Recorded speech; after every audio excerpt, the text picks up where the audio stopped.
The Novelist is an interactive story about a family and their time spent together in a secluded house they have rented for the summer. In this house, the entire game takes place. Also, there is a ghost which the Kaplans do not know about. The player is this ghost, and is highly influential in the decisions made by the Kaplans. Dan Kaplan is a struggling author who hopes to find inspiration for his next book through the change of scenery. Linda is a former painter who wants to rekindle her marriage with Dan, as well as ensure that their son Tommy is not affected by their problems.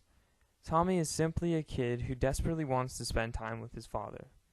It's evident that to achieve all the family's goals, sacrifices must be made, which is where the player comes in. Gameplay revolves around finding documents and exploring memories in order to better your understanding of each family member's desires. In order to stay hidden, the ghost can jump between light fixtures. If the player is exposed to a family member for an extended amount of time, then the option to select that specific person's want or task is lost, but only for the chapter. Ultimately, the ghost decides how each person spends their time and who must sacrifice their wants for those of others. I personally found it difficult to deny Tommy playtime with his father, which in turn caused Dan's progress on his novel to falter.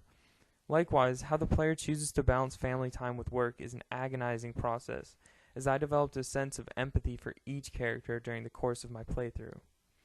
Documents found throughout the house are read aloud, if written by Dan or Linda, which really emphasizes the emotional impact various decisions have on these characters. However, my favorite documents in the game are Tommy's drawings. A minor element that are technically non-essential to the story progression, these drawings allow a look at how Tommy is affected by actions rather than words. Crayon-drawn and innocent, they embody Tommy's character.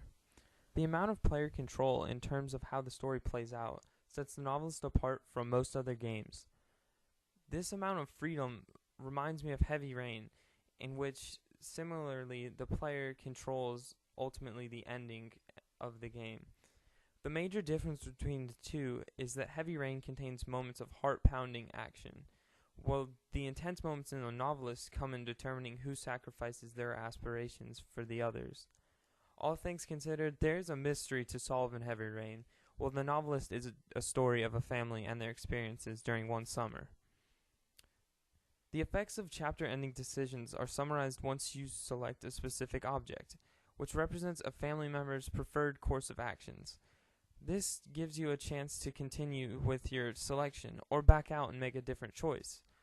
Although the player still must decide which course of action to take, this summary lessens the realistic feeling of making a tough decision and having to deal with the unforeseen consequences. By the end of the game, I certainly cared about every decision I made. Although not a game of universal appeal, the subject of making sacrifices for the ones you love is just that, universal.